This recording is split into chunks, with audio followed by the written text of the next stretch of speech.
Vous écoutez Bretagne 5, il est 8h16. Bretagne 5, l'invité de la matinale. Et plus sérieusement, notre invité ce matin, Gwenolé Bourré, il est militant de la France Insoumise et il est avec nous en direct au micro de Bretagne 5 matin. Je l'en remercie, vous êtes venu de Rennes spécialement pour être avec nous ce matin. Bonjour. Oui, bonjour Stéphane Hamon. Alors on va parler de politique, alors un peu plus sérieusement que ce qu'a pu faire Christophe Hamon tout à l'heure dans sa chronique. Un remaniement, un autre remaniement, un complément de remaniement. Qu'est-ce que vous en pensez ? Bah écoutez, moi je rejoins plutôt ce qui a été dit dans cette chronique, c'est-à-dire effectivement on a des pots de fleurs qu'on change mais qui sont toujours là, on a toujours le même jardin finalement et effectivement le problème c'est que la politique du gouvernement ne change pas. On a un Premier ministre effectivement qui a fait qui a fait un discours de politique générale sans même demander un vote de confiance au Parlement. Ce qui, normalement, dans la Ve République, est quelque chose qui est plutôt communément admis. Et donc, aujourd'hui, on a un gouvernement qui est minoritaire et qui, aujourd'hui, n'a pas de majorité à l'Assemblée nationale. Et effectivement, bon, on change les ministres. Heureusement, et je pense qu'on ne pouvait plus garder l'ancienne ministre, du coup, de l'Éducation nationale au vu des différentes polémiques. Mais oui, je pense que de toute façon, la politique du gouvernement ne changera pas. Et nous, ce qu'on demande, c'est de toute façon la dissolution de l'Assemblée nationale et de revenir aux urnes. Alors, il y a eu aussi toute cette attente autour de François Bayrou. On l'a taxé d'être faiseur de roi. Il fait pas partie d'ailleurs de ce nouveau gouvernement, en tout cas de ce complément de gouvernement. Est-ce que l'ère Bayrou est tournée pour vous ? Je ne sais pas s'il y a eu une ère Bayrou. Franchement, je pense que c'est des petits arrangements de couloir. Nous, ce qui nous intéresse encore une fois, c'est le projet politique. Aujourd'hui, effectivement, on a un gouvernement qui mène une politique de casse sociale.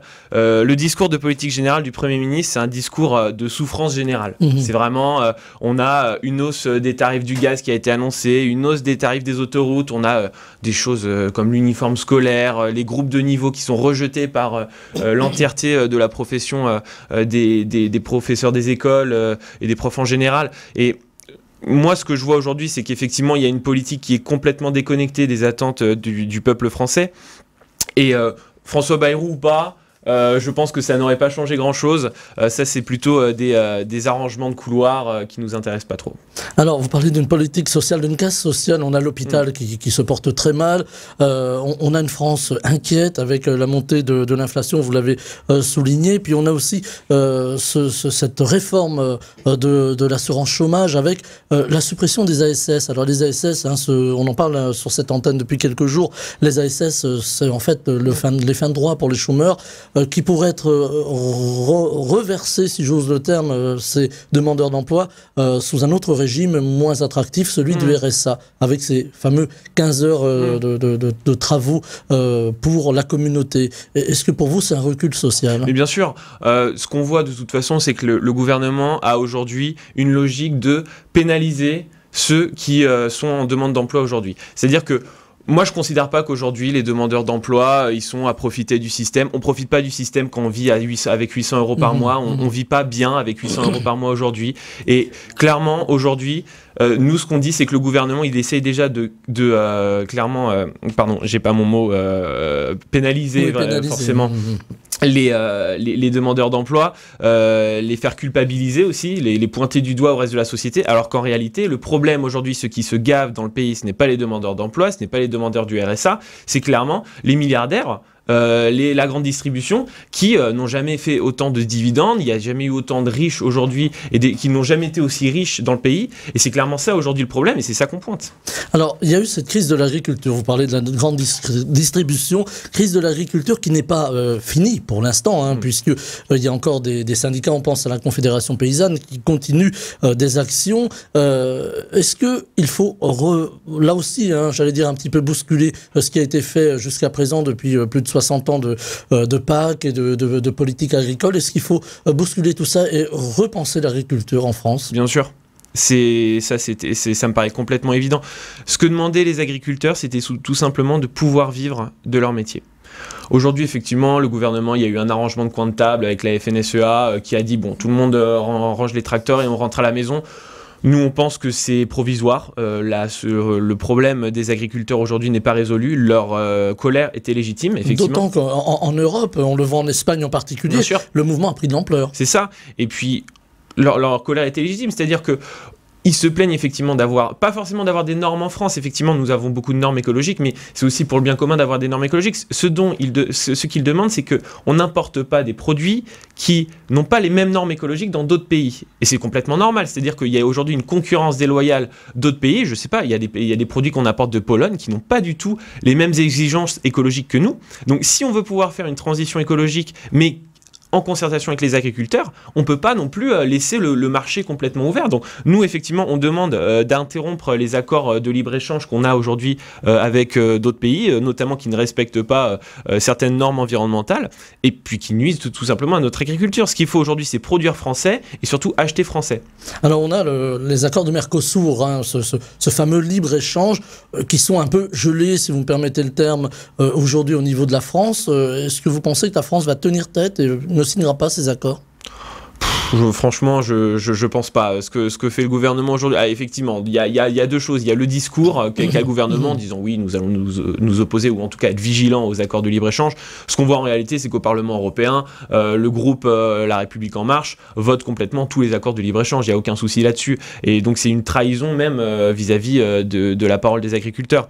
Nous voilà, ce qu'il faut, c'est recentrer la production en France, accompagner les producteurs et les agriculteurs, accompagner dans la transition écologique. Aujourd'hui, quand on fait une transition en bio, c'est extrêmement compliqué. On a 3 ou 2 ans pour pouvoir faire sa transition sans avoir le moindre centime de subvention. Enfin, un petit peu, mais ça reste quand même dérisoire. Et ce qu'il faut vraiment, c'est aider aujourd'hui nos agriculteurs qui sont, pour la plupart, qui vivent avec des seuils, avec des revenus extrêmement modestes. Alors, la précarité, on va en parler aussi au niveau des étudiants tout à l'heure, mais je voulais vous entendre avant sur l'Europe. L'Europe, on a ces élections européennes qui se profilent. Dans 4 mois, les états-majors des différents partis se mettent en marche, vous me permettrez le jeu de mots. À la France Insoumise, on a senti des dissensions. Il y a, voilà, tout le monde n'est pas d'accord. Voilà, est-ce que c'est un problème pour préparer une campagne? Alors non, je pense que sur les européennes, tout le monde est d'accord. Effectivement, nous, ce qu'on a essayé, c'était d'abord de tendre la main aux autres partenaires de la NUPES, parce qu'on avait fait, on était arrivé en tête au premier tour des élections législatives en 2022, il faut le rappeler. C'était une victoire pour la gauche pour la gauche de rupture surtout, qui était vraiment très importante. Aujourd'hui, vraiment, voilà, bon, le Parti Socialiste part avec Raphaël Glucksmann, Europe Écologie Les Verts avec Marie Toussaint, qui fait des meetings, on ne comprend pas trop ce qu'ils essaient de dire au peuple. Voilà, nous, on essaye toujours de parler avec d'autres partenaires. C'est un peu dommageable le fait que chacun parte un petit peu dans son petit coin faire sa campagne. Nous on le regrette, enfin c'est clair. Nous on aurait voulu qu'il y ait une campagne commune, une liste commune pour arriver le soir de l'élection en tête des élections européennes. Et tous les sondages l'ont montré. Si on était ensemble, on arrivait en tête au soir des élections européennes. Nous effectivement on continue à avoir des discussions avec d'autres partenaires. Je pense à Génération, je pense au NPA, je pense à la Rêve de Émeric Caron. Voilà, on continue à parler avec des gens qui restent ouverts. Et quoi qu'il en soit, il faudra se retrouver à la fin, à mon avis. Avec une menace, la montée du Rassemblement National, on le voit aujourd'hui, alors les sondages n'ont pas valeur évidemment électorale, mais on voit quand même ces intentions de vote qui montent. Est-ce que c'est quelque chose qui est de nature à vous inquiéter, à vous interroger? Oui. Enfin, clairement, c'est quelque chose qui me... Quand je vois, effectivement, il y a eu un sondage qui est sorti hier, je ne comprends pas que le reste de la gauche se dise qu'on puisse aujourd'hui rester divisé, alors qu'il y a cette menace qui pèse. Au soir des élections européennes, ce qui va se passer, c'est clairement que le Rassemblement National va être en tête avec Jordan Bardella. Et je pense que ceux qui emportent la responsabilité aujourd'hui, on peut le dire, c'est Europe Écologie Les Verts et le Parti Socialiste. Alors qu'on aurait pu arriver en tête et proposer une alternative pour le pays. Alors, on a cette France que l'on dit à droite. Alors, je ne sais pas, là encore, on s'appuie sur des sondages. Une France qui a tendance à se droitiser un peu. On le dit aussi du gouvernement Attal, qui est un peu à droite. Est-ce que c'est quelque chose... une forme de rouleau compresseur un petit peu, cette droite qui revient au pouvoir? Moi, ce que je vois, c'est que le gouvernement, aujourd'hui, a fait un choix. C'est-à-dire de se droitiser toujours plus pour... Alors, je ne sais pas quelle est leur logique, mais à essayer d'aller sur les terres du Rassemblement national, dire que peut-être que le Rassemblement national, comme ils sont racistes, et ben on va essayer d'être aussi raciste qu'eux, on va essayer de pointer les étrangers du doigt, et toujours, effectivement, pour ne pas parler des vrais problèmes. Le Rassemblement national, il vote avec le gouvernement contre l'indexation des salaires sur l'inflation. Il vote contre l'augmentation des salaires. Donc, en réalité, c'est des gens qui sont d'accord. Ça, faut que les gens le comprennent. Le Rassemblement national, s'il arrive au pouvoir demain, la politique économique du pays, elle va pas changer. C'est leurs amis, c'est Vincent Bolloré, un milliardaire, c'est des grands patrons. Effectivement, si Vincent Bolloré soutient aujourd'hui l'extrême droite, je pense que c'est dans son intérêt aussi économique. Donc clairement, aujourd'hui, demain, l'extrême droite arrive au pouvoir, la condition sociale des gens ne va pas changer, elle va même s'aggraver. Ça, c'est très très clair. Et moi, je pense qu'aujourd'hui, Emmanuel Macron est le meilleur marchepied de Marine Le Pen. Alors là aussi, on le voit, on va anticiper encore un petit peu avec les élections présidentielles.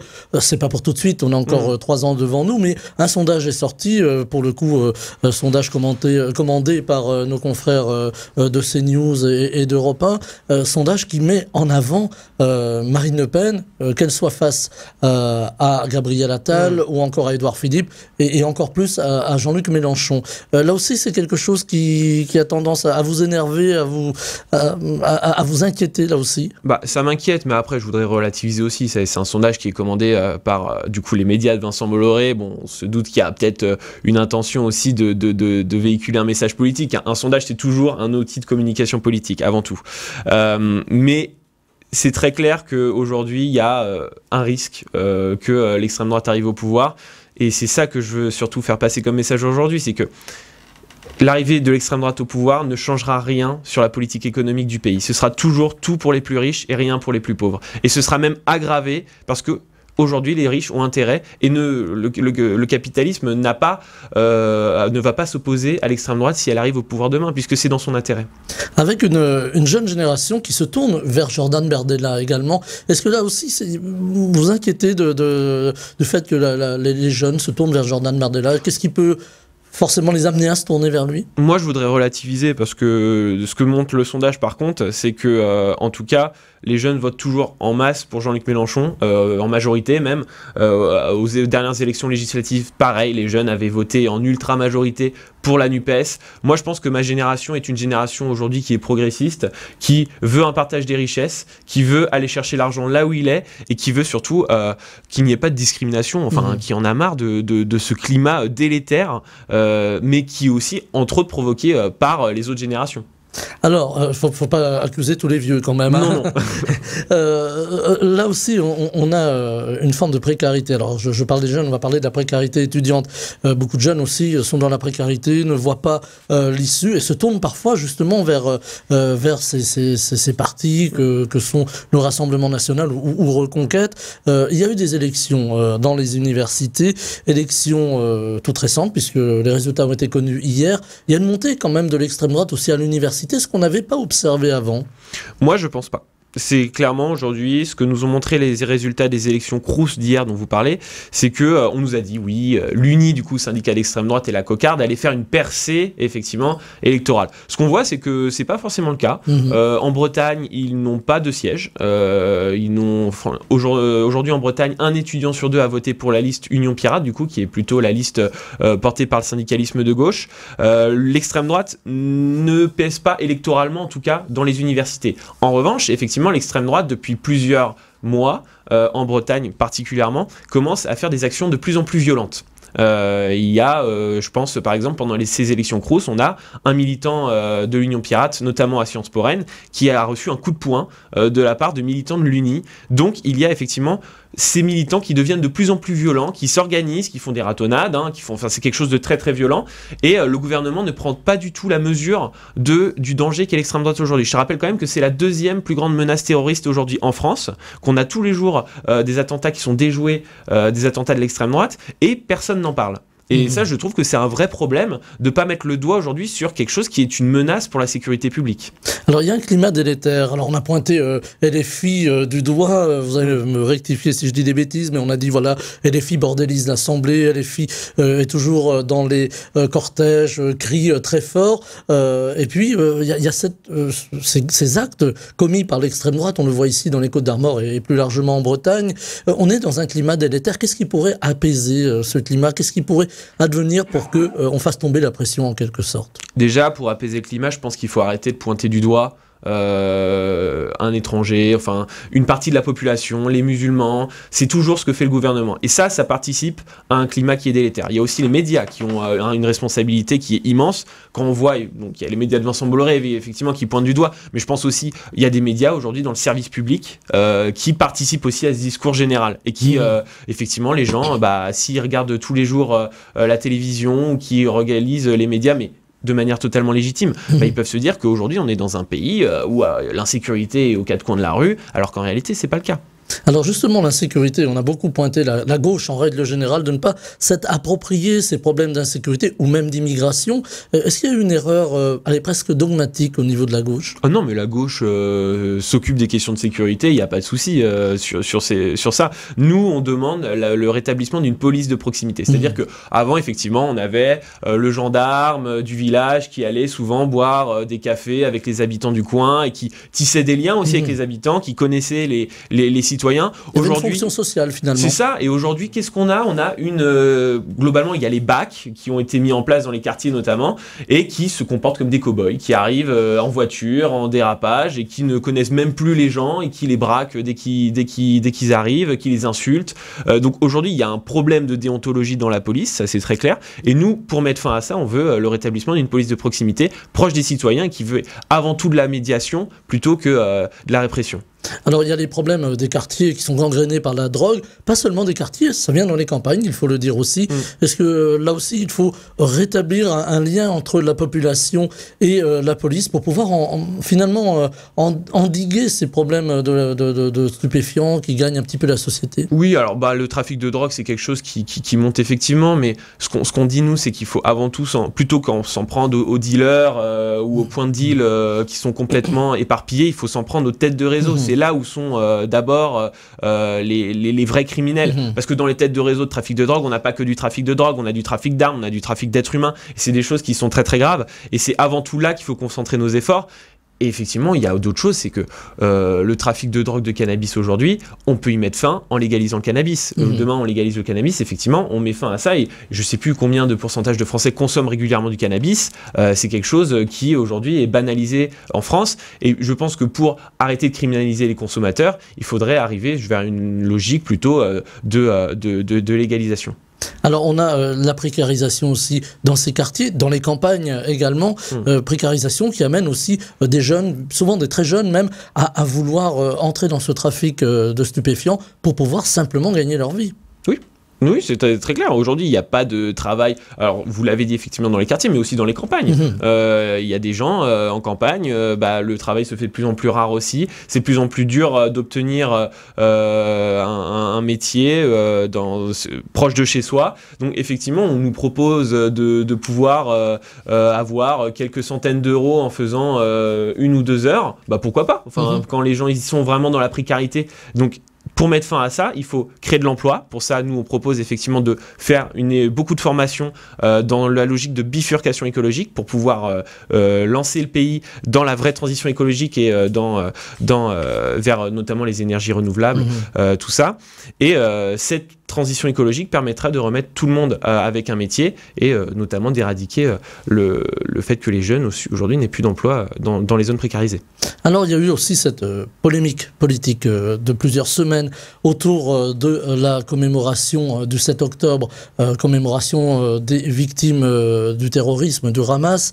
On a attendu avec...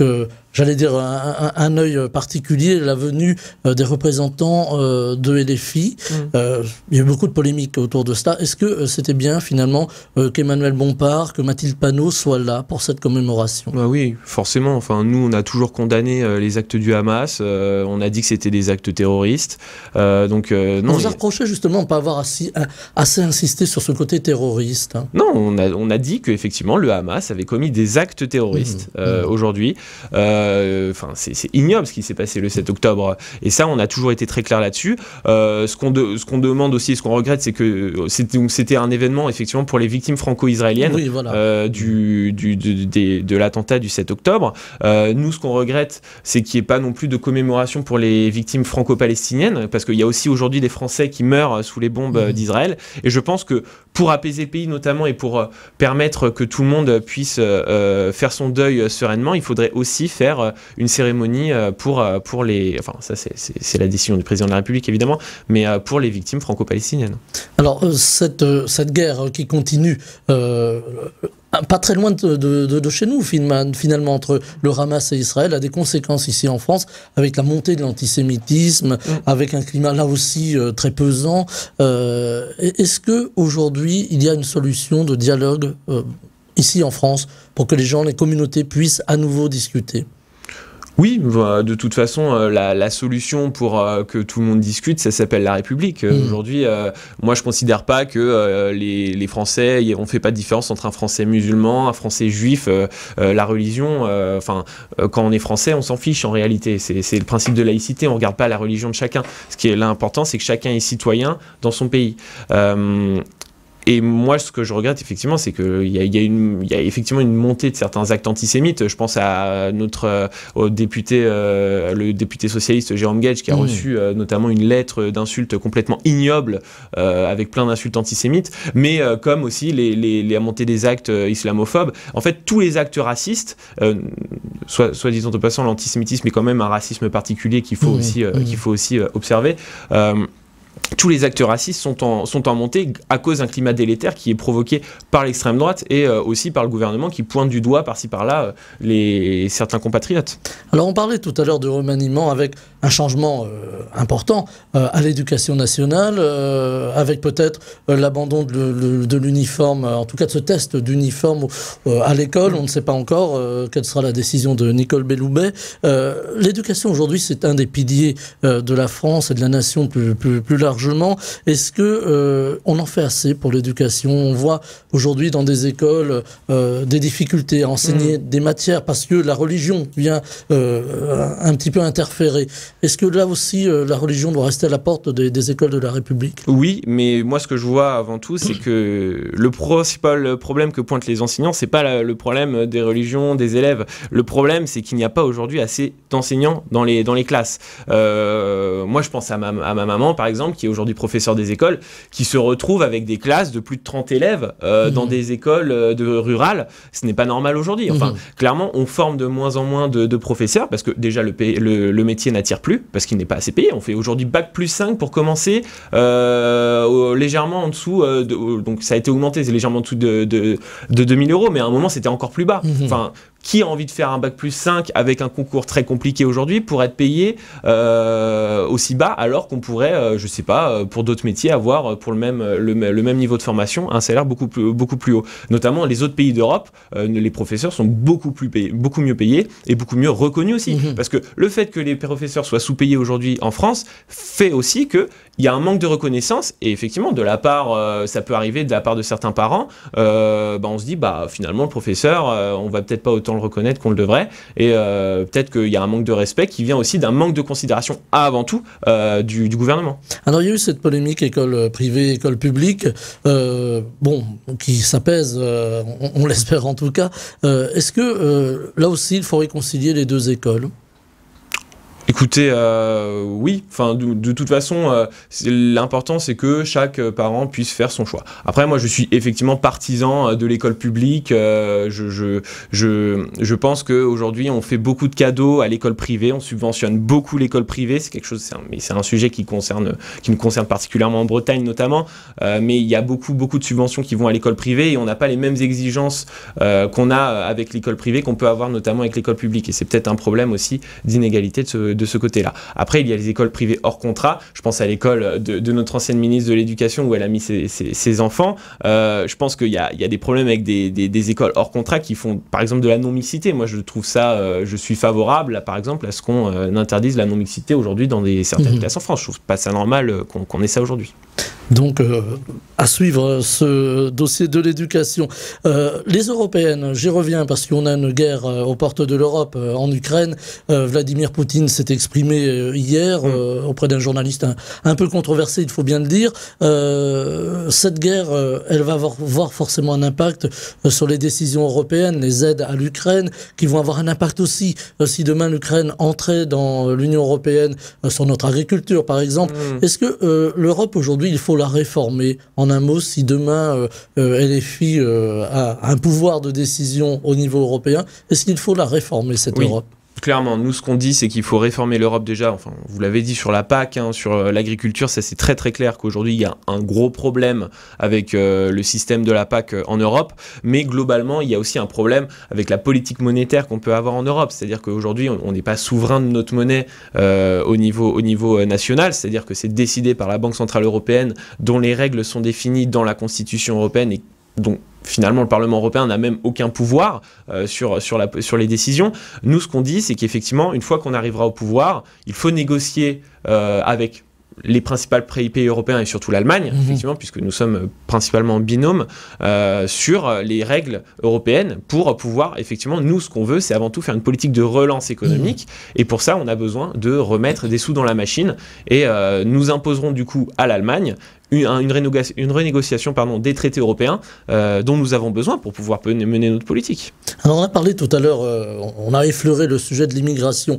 C'est un véritable sujet aujourd'hui. Comment accueillir le mieux possible les réfugiés sur le terrain européen, comment les répartir dans les différents pays, avec des pays qui n'ont pas envie forcément d'accueillir des migrants. Est-ce que là aussi il y a une politique européenne des flux migratoires à penser, à revoir, à imaginer? La réalité, c'est qu'aujourd'hui, la politique européenne des flux migratoires, elle est quelque peu inexistante. On a aujourd'hui l'extrême droite qui arrive de plus en plus dans des pays, notamment en Italie, et on a de plus en plus de migrants qui meurent en mer. Ce qu'on voit, c'est que nous, on a envie d'organiser l'accueil. Aujourd'hui, demain, on va avoir un réchauffement climatique qui va créer de plus en plus de réfugiés climatiques. C'est-à-dire qu'on va avoir par rapport à ce qu'on a aujourd'hui comme vague migratoire, comme aiment dire les médias de Vincent Bolloré, aujourd'hui, c'est pas du tout le cas par rapport à ce qu'il va y avoir plus tard avec le réchauffement climatique. Donc autant l'organiser en amont. Mais oui, il faut organiser. On ne va pas rejeter les gens à la mer pour qu'ils finissent par se noyer et avoir des tas de cadavres sur nos plages. Ce n'est pas humain et ce n'est pas responsable en tant que nation. Donc non, il faut organiser l'accueil. Et aujourd'hui, effectivement, le problème, c'est pas qu'il y a de l'insécurité ou que les Français ne veulent pas accueillir des migrants. Le problème, c'est que les Français en ont marre du bordel. Parce qu'aujourd'hui, il n'y a pas d'accueil qui est organisé.